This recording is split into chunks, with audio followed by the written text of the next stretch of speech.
आप सबको मेरा नमस्कार। आने के लिए बहुत बहुत शुक्रिया और आशा करती हूँ आप सब लोग सुरक्षित रह रहे हैं कोविड के दौरान। इसी मंच से मेरे सहयोगी और सहकर्मी गौरव वल्लभ जी ने एक हफ्ते पहले ऑक्सफैम की रिपोर्ट पर एक प्रेस कॉन्फ्रेंस करी थी और आज एक और रिपोर्ट आई है IC 360 सर्वे 2021 का, जिसको कि people's research on India's consumer economy ने किया है। और ये दोनों ही रिपोर्ट एक बात बताती हैं कि इस देश में गरीब और गरीब होता जा रहा है, अमीर और अमीर होता जा रहा है और ये खाई इतनी बढ़ रही है कि ये भयावह स्थिति पैदा कर रही है। मैं इस रिपोर्ट के बारे में पहले बात करूंगी और ये किन कारणों से ऐसा हो रहा है उसके बारे में भी हम चर्चा करेंगे। सबसे पहले तो इस रिपोर्ट के मुताबिक आज इस देश की 20% सबसे गरीब आबादी, मोटा मोटा 15 करोड़ परिवारों की आय पिछले साल 53% कम हो गई है। और ये कम नहीं हुई है, 53% आय पर मोदी सरकार ने सेंध लगाई है। ये 20% सबसे गरीब आबादी, 15 करोड़ परिवार मोटे मोटे की आबादी पर मोदी सरकार ने, सूट बूट की सरकार ने सेंध लगाई है। ये 8 साल पहले भी सूट बूट की सरकार थी और आज भी सूट बूट की सरकार है। और हम सबसे गरीब परिवारों की बात नहीं कर रहे हैं, इसमें जो लोअर मिडिल कैटेगरी है उसकी आय करीब करीब 32% कम हुई है, जो मिडिल इनकम कैटेगरी है उसकी आय 9% कम हुई है। तो मोटे तौर पर 60% घरों की, 60% जनता की आय पर मोदी सरकार ने डाका डालने का काम किया है और ये आय निरंतर कम होती जा रही है इनके शासनकाल में। इसी दौरान इंपॉर्टेंट है ये समझना, इसी दौरान सबसे अमीरों की आय 40% बढ़ी है। और कुछ भी कहने से पहले मैं एक फिगर आपके सामने जरूर रखना चाहती हूं। 2005 से 2015 के बीच वस्तुतः जो यूपीए का शासनकाल था उसमें 20% जो सबसे गरीब हाउस होल्ड थे, जो सबसे गरीब परिवार थे, उनकी आय 183% बढ़ी थी। तो एक शासनकाल में 183% बढ़ी है और एक शासनकाल में आय आधी हो गई है। 53% होना मतलब 5 साल में आय आधी हो गई है। और ये क्यों हुआ है? क्योंकि सूट बूट की सरकार अमीरों से प्यार करती है और गरीबों पर अत्याचार करती है। सूट बूट की सरकार की नीतियां, उनके नियम, उनके कानून, उनकी अर्थव्यवस्था पूंजीपतियों के लिए चलती है, उनका गरीबों से, मिडिल क्लास से, लोअर मिडिल क्लास से कोई लेना देना नहीं है। यहां पर एक बात बतानी और भी जरूरी है। जब मैंने कहा 2005 से 2015 के बीच में 183% बढ़ी इनकम, उसी दौरान 27 करोड़ लोग गरीबी की सीमा रेखा से निकाले गए थे। और ये सारे सरकारी आंकड़ों की मैं बात कर रही हूं। यहां पर यह भी कहना जरूरी होगा कि न्यू इंडिया में गरीबों को और गुर्बत में ढकेला जाएगा और अमीरों के हाथ में और पैसा और संसाधन और पावर दिया जाएगा। ऑक्सफैम की रिपोर्ट ने दिखाया था कि कैसे कुछ लोगों की आय 8 गुनी हो गई। और एक बात मैं यहां पे बताना चाहती हूं कि सरकार कोरोना के पीछे नहीं छुप सकती है, क्योंकि कोरोना और कोविड तो अमीरों के लिए भी था, लेकिन उनकी आय 40% बढ़ती है और सबसे गरीब लोगों की आय अधिया जाती है, आधी हो जाती है। यह इसलिए था क्योंकि सरकार का जो नीति, नियम, कानून, अर्थव्यवस्था को चलाने का तरीका है वो अमीरों के लिए होता है। पिछले 5 सालों में जब ये हमने फर्क देखा कि कैसे उनकी आय आधी हो गई, उस दौरान सरकार ने क्या किया? पेट्रोल के दाम बढ़े, डीजल के दाम बढ़े, रसोई गैस के दाम बढ़े, लेकिन कॉर्पोरेट टैक्स कम हुआ। तो मोटे तौर पर 15 करोड़ सबसे गरीब परिवारों से, हर एक परिवार से, 15 करोड़ सबसे गरीब हर एक परिवार से सरकार ने 1.5 लाख रुपए ऐड कर 5 करोड़ सबसे अमीर परिवारों को देने का काम किया। यह मोटा मोटा एक फॉर्मूला बनता है। अगर 40% 20% की बढ़ रही है और 53% आधी हो रही है सबसे नीचे वाले 20% की, तो उन्होंने सबसे गरीब परिवारों से 1.5 लाख रुपए देकर सबसे अमीर परिवार को देने का काम किया। और ये क्यों हुआ? क्या ये गलती से हो गया? बिल्कुल नहीं। क्या कोरोना काल के पीछे छिपा जा सकता है? बिल्कुल नहीं, क्योंकि कोरोना के पहले ही अर्थव्यवस्था को जिस तरह से चलाया जा रहा था उसके चलते हमारी जीडीपी की ग्रोथ की जो दर थी वो 8.2 से 4.1% हो गई थी। 45 साल में सबसे ज्यादा बेरोजगारी हो गई थी। और ये सब दिख रहा है। जब गरीब और गरीब हो रहा है और अमीर हो रहा है, तो वो कहां हो रहा है ये भी जानना जरूरी है।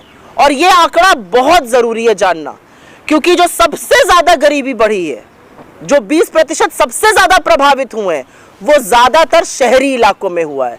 अर्बन पावर्टी जिसको कहते हैं वो बहुत जोरों से बढ़ी है, रूरल पावर्टी उसके मुकाबले में कम बढ़ी है। और इसका सिर्फ एक कारण है, जिस मनरेगा को मोदी जी हमारी विफलताओं का प्रमाण कहते थे, वो संजीवनी साबित हुआ। उसने रूरल एरिया में, ग्रामीण क्षेत्रों में संजीवनी का काम किया, लोगों के हाथ में पैसा दिया और उससे लोगों की अर्थव्यवस्था थोड़ी बहुत चलती रही। ग्रामीण क्षेत्रों में वो हुआ, लेकिन शहरी क्षेत्रों में ऐसी कोई व्यवस्था नहीं है।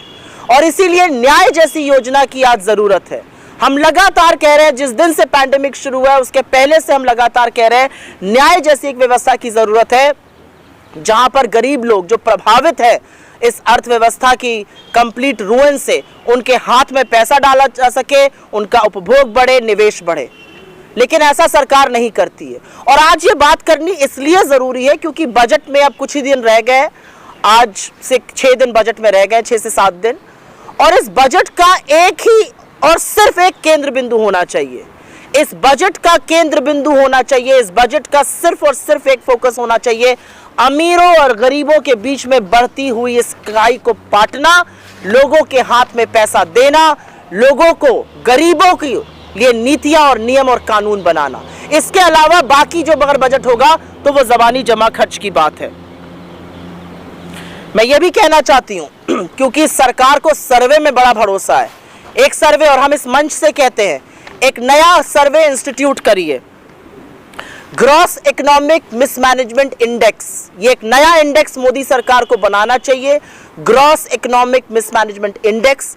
इस इंडेक्स के चलते पता तो चले कि ये सरकार बेरोजगारों के साथ, गरीबों के साथ क्या कर रही है, किस तरह से इकोनॉमिक ग्रोथ को अधिया दिया गया, किस तरह से निवेश खत्म हो गया, किस तरह से उपभोग प्रभावित हुआ, किस तरह से निर्यात खत्म हुआ इस इकोनॉमी में। यह अगर पता करना है तो मोदी जी के नीति, नियम और कानून देखने हैं, जो अमीरों के लिए बनते हैं और गरीबों का उसमें शोषण होता है। मैं इस मंच से एक बात यह भी कहना चाहती हूं, और यह जरूरी बात है कहने के लिए, कि हम पहली बार जो टेक्निकल रिसेशन में गए, हमने जिस तरह से रोजगार नष्ट होते हुए देखे, इस रिपोर्ट के मुताबिक ज्यादातर रोजगार छोटे, मध्यम, लघु उद्योगों के लिए हुए। और राहुल जी लगातार ये कहते हैं कि ऐसे जो उद्योग होते हैं वो किसी भी इकोनॉमी का रीढ़ की हड्डी होते हैं, उनका नष्ट होना, उनका क्षतिग्रस्त होना इकोनॉमिक रुइन, इकोनॉमिक बदहाली का कारण बनता है। तो इस मंच से हम 2 चीजें कहना चाहते हैं। बजट आने वाला है, इस बजट का एक ही केंद्र बिंदु होना चाहिए कि आप गरीबों और अमीरों की खाई को पाटिए, गरीबों के हाथ में पैसा दीजिए। जो शहरी गरीबी बढ़ती जा रही है, जो शहरी गुर्बत बढ़ रही है, उसके बारे में कुछ कीजिए।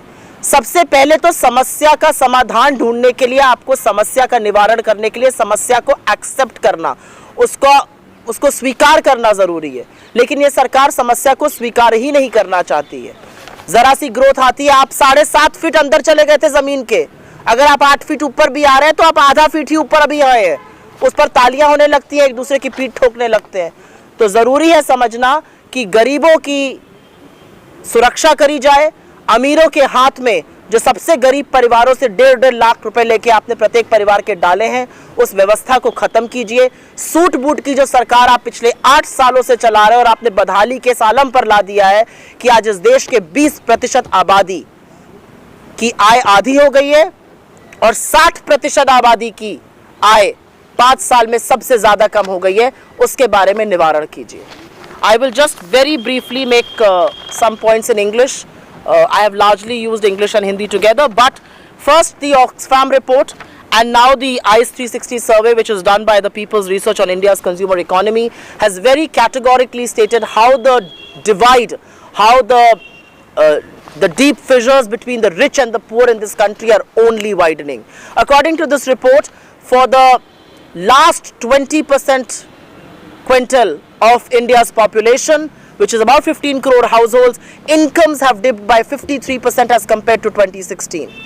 and incomes for lower middle income group have dipped by 32%, for middle income group by 9%.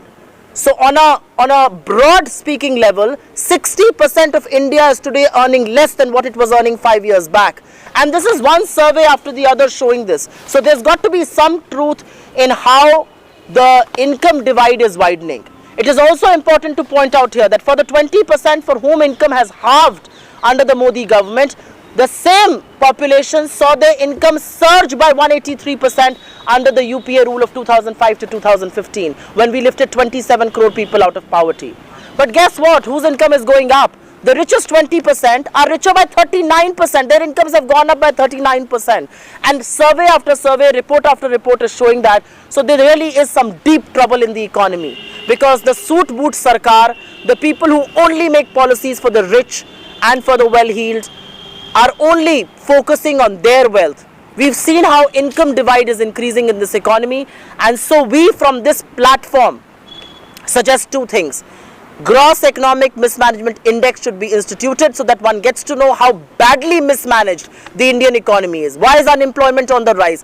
Who is price rise affecting the most? Why are corporate taxes being cut but GST, which is being borne by everybody, being increased? These are the questions that the government of the day must answer. But because the union budget is right around the corner, from this platform we categorically and assertively insist that the union budget must and only focus on bridging this divide between the rich and the famous.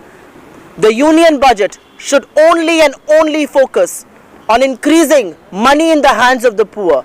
The union budget should pay attention how urban poverty is going up manifold and rural poverty in comparison has gone up, but gone up lesser, because Manrega has come to fore. Manrega has served the purpose. It has ring-fenced, it has protected the rural economy. And at this stage, I really think that the government of the day, which is about to present the union budget, should accept the problem that there is a huge income disparity problem, there is a huge increasing income inequality in this country, and if you're not going to bridge that, we are going to face very, very grave consequences. This will have repercussions on social equity, this will have repercussions on crime, this will have repercussions of all kinds. This will have repercussions on our demographic dividend, which you have turned into a demographic disaster. So from this stage, we only say that the income disparity is increasing, and it is on account of the government. The government is robbing the poor of their wealth, of their income, of their opportunities. And this must be put to an end. Thank you very much. आपके सवालों का स्वागत है. अगर suo motu हो पहले तो will be happy.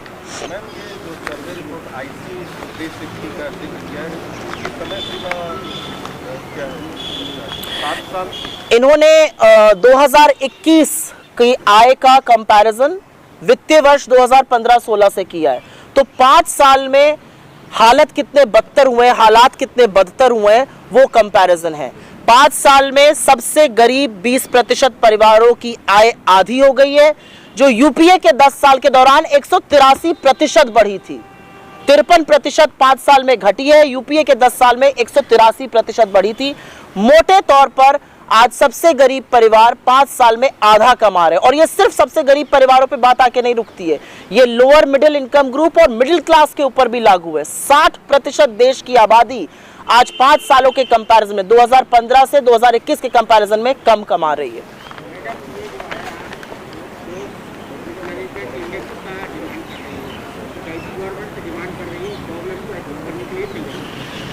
लेकिन हमारा काम है डिमांड करना, और हमारा काम है जनता के मुद्दे उठाना. हमारा काम है आर्थिक जगत की बातें सामने रखना, जिससे लोगों को पता चले कि सरकार आखिर करना क्या चाहती है. ये सरकार कोई भी समस्या देखकर, सिर्फ आर्थिक जगत से नहीं, इस सरकार का अमूमन समस्या देखकर मुंह फेरने की आदत है. मुंह फेर लेते हैं या पट्टी बांध लेते हैं. हमारे गोरखपुर की तरफ एक कहावत होती है, हे राम जी जगत बनाई नहीं, देखोगे तो समस्या है ही नहीं. तो इस सरकार की जो आदत है वो इस तरह की है कि समस्या का निवारण करने के बजाय समस्या से मुंह मोड़ना समझते हैं. लेकिन इस समस्या से मुंह मोड़ने के नाते, और पिछले 8 साल से मुंह मोड़ते आए हैं, समस्या से मुंह मोड़ने के नाते खामियाजा जनता भुगत रही है। बेरोजगारी जनता की बढ़ रही है, महंगाई जनता के लिए बढ़ रही है, गरीब और गरीब होता जा रहा है, अमीर और अमीर होता जा रहा है, अमीर के पास और संसाधन है, और ये जो एक खाई अमीरों और गरीबों के बीच में बढ़ती जा रही है, इसका जवाब सिर्फ चुनी हुई सरकार दे सकती है और कदम उठा सकती है। लेकिन कदम ये तब उठाएंगे जब ये निवारण करेंगे।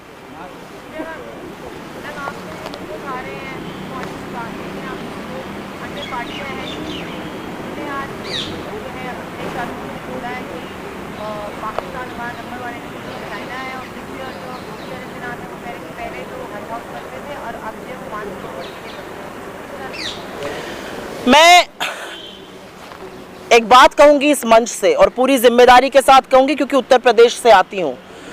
उत्तर प्रदेश का चुनाव जिन्ना बनाम गोडसे नहीं है। उत्तर प्रदेश का चुनाव बेरोजगारी, भुखमरी, महंगाई, महिला अस्मिता बनाम ये सारे मुद्दे हैं, और उत्तर प्रदेश की जनता ये तय करेगी कि एक्चुअल मुद्दा क्या है।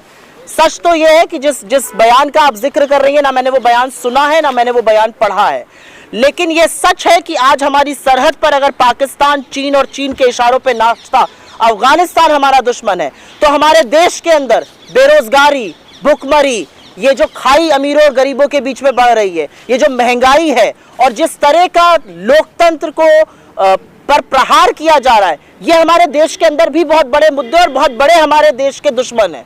तो मुझे ऐसा लगता है कि इस तरह की बातें कर कर ध्यान भटकाने के बजाय, ये गांधी का देश है, ये गांधी की अस्मिता से चलने वाला देश है, और इस देश में जनता की बात करनी ही पड़ेगी। जनता की थाली में अगर 2 रोटी कम हो रही है तो आपको उसके बारे में बात करनी पड़ेगी। अगर 20% आबादी की आय आधी हो रही है तो आपको उसकी बात करनी पड़ेगी। ये भटकाने वाले मुद्दे हैं, और एक्चुअली मैं अगर कहना चाहूं तो जॉर्ज फर्नांडिस ने एज डिफेंस मिनिस्टर भाजपा की एनडीए सरकार में कुछ ऐसी ही बात बोली थी। मैं इसका समर्थन या इसका खंडन नहीं करती हूं, लेकिन मुझे लगता है कि आज जरूरत है ये बोलने की कि गरीबों और अमीरों के बीच की खाई को पाटेगा कौन, उत्तर प्रदेश के बेरोजगारों को नौकरी कौन देगा, महिलाओं को सुरक्षित कौन रखेगा। क्या जब उत्तर प्रदेश के बेरोजगार प्रदर्शन करेंगे तो उन पर लाठियां बरसाई जाएंगी या उनसे संवाद किया जाएगा? आज मुद्दा ये है उत्तर प्रदेश का।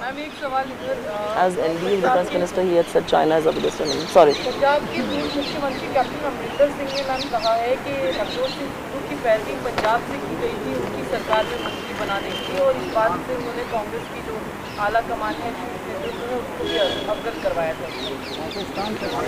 नहीं, मैं समझ नहीं, पंजाब से करी गई थी, पाकिस्तान से उसकी पैरवी की गई थी कि इनको पूरे सर्व सम्मान के साथ हमारे बड़े नेता रहे, हम लोगों का लंबा साथ रहा, लेकिन कैप्टन साहब जिस तरह की बातें कर रहे हैं मुझे लगता है शर्मनाक है। वो एक संवैधानिक पद पर रह चुके हैं, चुने हुए मुख्यमंत्री थे, इस तरह की बातें करना गलत है, और अगर ऐसा था तो आपने ये क्यों किया, ये सवाल आपके सामने बनता है। सुर्खियां बटोरना, खबरों में बने रहना, एक डिवाइड प्ले करना, ये सब बेकार के मुद्दे हैं। आज पंजाब में मुद्दा किसानों का है, आज पंजाब में मुद्दा एमएसपी का है, आज पंजाब में मुद्दा बेरोजगारी का होगा, आज पंजाब में ये मुद्दे, इस तरह के मुद्दे से सिर्फ ध्यान भटकाया जा सकता है जो वो कर रहे हैं।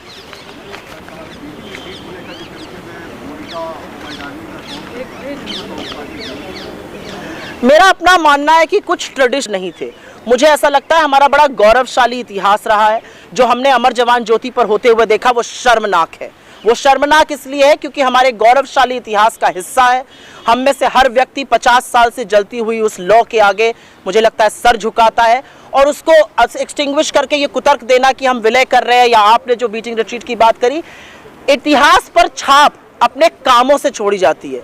इतिहास पे छाप 20,000 की एक इमारत बनाकर नहीं छोड़ी जा सकती है। मुझे लगता है भविष्य का निर्माण करना जरूरी है, और भविष्य का निर्माण इस देश के युवाओं के साथ, महिलाओं के साथ, इस देश की अस्मिता के साथ करना पड़ेगा। जिस तरह की बातें हो रही हैं वो इतिहास के साथ खिलवाड़ करने के तरीके हैं, और ये वही लोग करते हैं जो इतिहास बनते वक्त मुखबिरी और माफीनामा लिखते थे।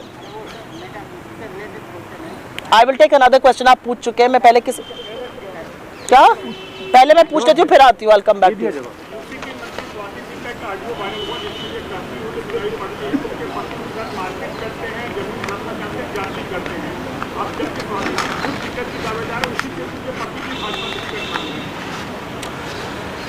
ये विडंबना है, और मैं कुछ दिनों पहले उनके साथ एक पैनल पर थी और हमारी महिलाओं को लेकर बहस हुई। ये विडंबना है कि उत्तर प्रदेश की महिला बाल विकास मंत्री सबसे पहले तो एक कैबिनेट मंत्री तक नहीं है, वो MOS, वो मिनिस्टर ऑफ स्टेट है, राज्य के मंत्री हैं, वो एक कैबिनेट मंत्री तक नहीं है। ये इन्होंने औरतों को दर्जा दिया है। आपकी जो बात है वो वहाँ पे सर्वविदित है, उनके परिवार के जो भी आपसी मामला है मैं उस पर नहीं बोलना चाहूँगी, लेकिन ये सर्वविदित है कि उनके पति भी टिकट मांग रहे हैं और वो भी टिकट मांग रही हैं। और अगर ऐसा कोई वीडियो वायरल हुआ है या ऑडियो वायरल हुआ है तो मुझे लगता है बेटी बचाओ बेटी पढ़ाओ, जिसका 80% पैसा फंड पे खर्चा होता है और प्रधानमंत्री पढ़ाओ को पटाओ कहकर निकल जाते हैं और उसका संशोधन भी नहीं करते हैं, मुझे लगता है ये उसी असलियत का एक नतीजा है। मैं उनके पारिवारिक मुद्दे पर नहीं बोलना चाहती हूँ, लेकिन ये कहीं पर आपको दिखाता है कि एक चुनी हुई विधायक, एक चुनी हुई मंत्री जो मंत्रालय में रहकर अगर वो ऐसी बात कह रही हैं तो उत्तर प्रदेश में औरतों की क्या स्थिति है और हमारे लड़की हूँ लड़ सकती हूँ अभियान की क्यों ज़रूरत है, ये अपने आप में उजागर करता है। वही पूछा था उन्होंने पूछा ना वो सवाल, उस पर मैंने जवाब दिया। हाँ, वही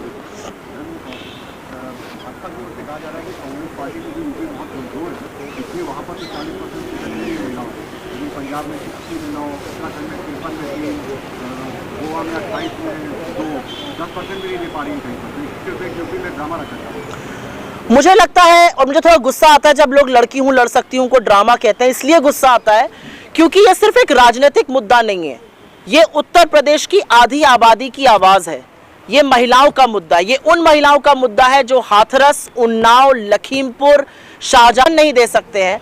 आप दूसरे का मजाक मत उड़ाइए। मुझे ऐसा लगता है Priyanka Gandhi ji general secretary in charge Uttar Pradesh में हैं, उन्होंने वहां पर एक क्रांतिकारी कदम उठाया और मैं ये भी कह सकती हूँ पूरी ईमानदारी के साथ कि लड़की हूँ लड़ सकती हूँ जो अभियान है उसकी सुगबुगाहट आज अन्य दलों में भी है, उसकी चर्चा कांग्रेस के भी अन्य शासित प्रदेशों में है। लेकिन जैसा कि राहुल जी ने पहले कहा है, हम लोगों की आदत ये नहीं है कि एक जगह करें तो दूसरी जगह को थोपा जाए। ये एक ऐसा निर्णय है जो समय आने पर सबको करना पड़ेगा। ये 40% टिकट की बातें खोखला दावा नहीं है, खोखली बातें नहीं है, ये आधी आबादी के सशक्तिकरण की बात है और ऐसा नहीं है कि यह हो नहीं सकता है। अगर 30 लाख निर्वाचित सदस्यों में जो कि जिला पंचायत, ग्राम पंचायत और ब्लॉक में आते हैं 10 लाख महिलाएं हो सकती हैं, तो आगे क्यों नहीं हो सकती। मुझे लगता है एक बड़ा कदम उठाया गया है और वक्त जब आएगा तो बाकी लोग भी ये काम करेंगे। हम आशा करते हैं और हमारा विश्वास है कि इससे अब कोई पीछे नहीं मुड़ सकता है।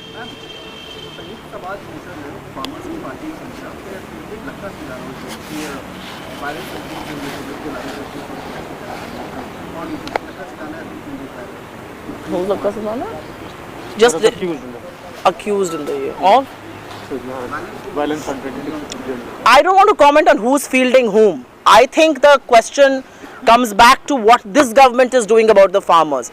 You leveled charges against the farmers when a constitutional authority allegedly went to the Prime Minister, and he's on record to say, when I went to the Prime Minister and said 500 farmers are dead, the Prime Minister turned around and said they haven't died for me. So we are living in a regime where Ajay Mishra Teni continues to be the Union State Home Minister and his son is the main accused. I don't think the issue is about who's fielding whom. I think the issue is about what is this government doing about farmers. We are 6 days short of February 2022. When farmer income was supposed to be doubled. The reality is that the average farmer in India is earning an average income of 27 rupees per day.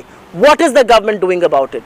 Why has the government increased the cost of agriculture by 25,000 rupees per hectare, by inflating the cost of diesel, by inflating the cost of pesticides or fertilizer? Why are farmers dying while queuing up for fertilizers in Lalitpur? Those are the questions that one needs to raise. And I think the foremost question on agriculture, forget about everything else. How is Ajay Mishra Teni today India's State Home Minister?